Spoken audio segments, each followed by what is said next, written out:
कोटा से। राधे राधे राधे महाराज जी।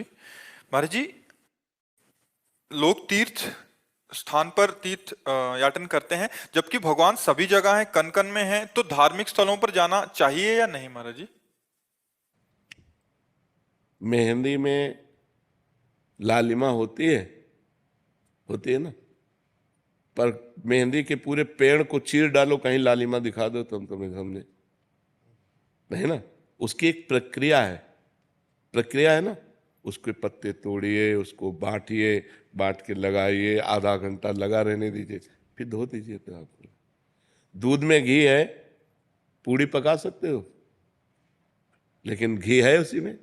उसकी एक प्रक्रिया है, उसको दही बनाओ, मंथन करो, मक्खन निकालो, फिर उसको तप्त करो, तब वो घी बन जाएगा। समझ रहे ना। ऐसे परमात्मा सर्वत्र है। चीर फाड़ डालो किसी को, कहीं भी अगर मिल जाए तो बताओ। उसकी प्रक्रिया है साधना। साधना के लिए हमें पवित्रता चाहिए। तो हम भगवान के परम पवित्र दिव्य स्थानों में जाते हैं, हरिद्वार, काशी। इनमें हमें पवित्रता मिलती है। जब हमारा हृदय पवित्र होता है तो हमारे अच्छे भाव होते हैं। अच्छे भाव होते हैं तो वो भाव भगवान को समर्पित हो जाते हैं और हमें भगवान का अनुभव हो जाता है। जब हमारा भाव बन जाए ना, तो हम कुत्ते से भी भगवान प्रकट कर सकते हैं।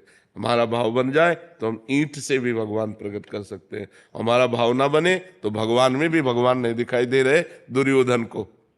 दुर्योधन का भाव नहीं है भगवान के प्रति। तो श्री कृष्ण को एक बहुत विद्वान प्रवीण यदुवंशी समझता, वो भगवान नहीं मानता। दुर्योधन भगवान नहीं मानता। जब भगवान ने विराट रूप दिखाया तो बंदी बनाने की कोशिश की। वो भगवान को मनुष्य मानता रहा, कभी भगवान नहीं माना। तो बात समझ में नहीं। ये जो तीर्थ बने हैं ये पावर है, अध्यात्म के पावर है। जैसे गंगा जी नहा के आप देखो कैसा लगता है, एकदम फ्रेश, लेकिन नियमानुसार। अब गए कुल्ला कर रहे हो, थूक रहे हो और मल रहे हो, साबुन लगा रहे हो, कोई अनुभव नहीं होगा। गए साष्टांग दंडवत किए, माथा में जल रखा और गए चुपचाप 5, 7, 11 डुबकी लगाई, एकदम बाहर हो गए। देखो एकदम आनंद आएगा। वृंदावन आए, परिक्रमा लगाओ, बिहारी जी के दर्शन करो, किसी का दिया हुआ कुछ खाओ मत, रजरानी लगाओ, नाम जप करो। जब जाओगे तो एक अच्छा अनुभव होगा, एक आनंद अनुभव होगा। अब यहीं आओ, इधर उधर सब गंदगी करो, तो जब जाओगे तो कुछ हाथ नहीं लगेगा। ये परम पवित्र स्थान बनाए गए हैं कि हमको अध्यात्म का सहयोग मिले। हमारे जो गलतियां हो गई, पाप हो गए, वो नष्ट हो जाए।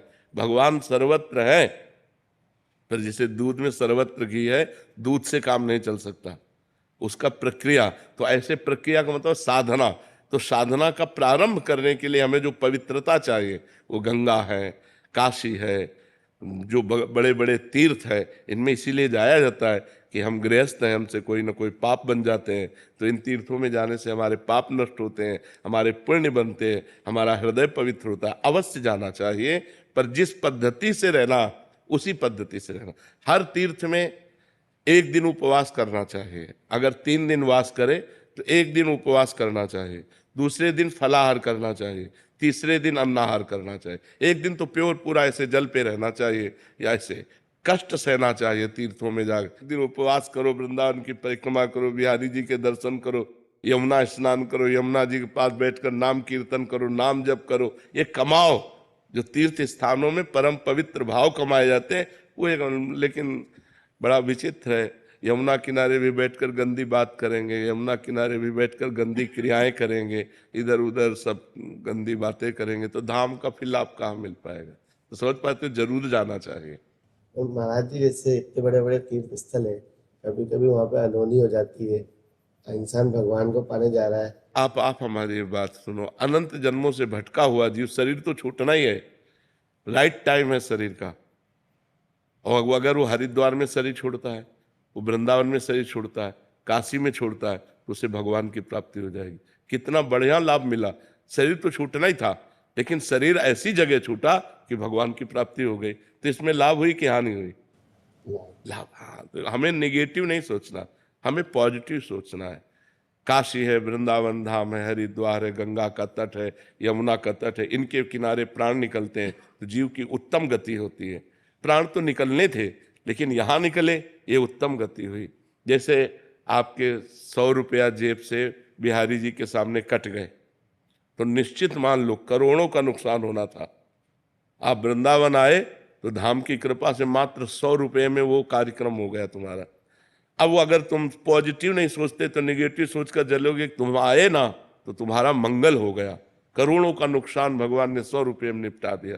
या ठोकर लगी, थोड़ी चोट लग गई, बहुत बड़ी हानि, थोड़ी सी चोट में निपटा दी। उसे हम निगेटिव क्यों सोचे, उसे हम पॉजिटिव सोचे। जो सत्य है, जो सत्य है, ये परम सत्य है, कोई बहानेबाजी नहीं, ये परम सत्य है। एक दो मित्र थे, एक जब सयाने हुए तो शराब पीने लगे, गंदे आचरण करने लगे, वैश्यागमन, जुआ खेलना, शराब पीना, ऐसे सब। और एक था रोज गंगा नहाने जाना, भजन करना, शास्त्रों का स्वाध्याय करना।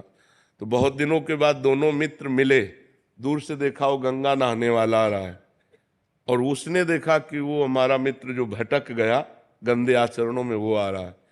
तो जो गंगा नहा के आ रहा तो एकदम नीचे देखा तो खजूर का कांटा घुस गया उसके पैर में, नंगे पैर गंगा नहाने गया था, और उसके ठोकर लगी जो पाप कर्म करता था। तो एक थैली मिली असरफियों की, तो उसने कहा रोज गंगा नहाता है, राम राम रटता है, क्या हुआ, देख खजूर का कांटा, मैं मनमानी आचरण करता हूं और देखिए थैली मिली। उसको लगा यार कि हम इतना संयम नियम से चल रहे हैं, हमें खजूर का कांटा इतना बड़ा होता है, इसलिए आज से मैं गंगा नहीं नहाऊंगा, भगवान का भजन नहीं करूंगा। तो जब किसी को संशय हो जाता है तो भगवान धर्मात्मा पुरुष का संशय निवृत्त करने के लिए कोई न कोई रूप धारण करते हैं। चाहे वो ग्रंथ रूप मिल जाए या कोई संत मिल जाए, तो भगवान एक संत के रूप में आए और कहा बेटा तुम्हारे कांटा लग गया क्या, लाओ मैं निकाल दूं, तुम भगवान का भजन करते हो इसलिए तुम धन्य हो। तो उनका अब ये सब बातें हमको मत बताओ कि धन्य हो, धन्य वो है। तब उनका बेटा तुम्हें उसे पूर्व जन्म की बातें याद नहीं है, तुम्हारा पूर्व जन्म में इस समय तुम्हें सूली की सजा मिलनी थी, खजूर के कांटे से इसलिए निकल गई कि तुम गंगा नहाते हो, नाम जप करते हो, और इसे चक्रवर्ती सम्राट होना था। और ये अपने पाप कर्म करके बस ये आखिरी थैली है, ये जहां भोग लेगा तो इसको दुर्गति प्राप्त होगी, और तुम्हारा ये कांटा ही आखिरी है, और ये जहां हटा, इसकी पीड़ा हटी तो तुम आगे परम धाम को परम लाभ प्राप्त करोगे। तो कभी कभी वर्तमान की घटनाओं में हम लोग भगवान पर अश्रद्धा कर लेते हैं, पॉजिटिव बात हम सोचे, नहीं तो हमें भगवान की इस मंगल में विधान में अश्रद्धा हो जाएगी, नहीं हो जाएगी।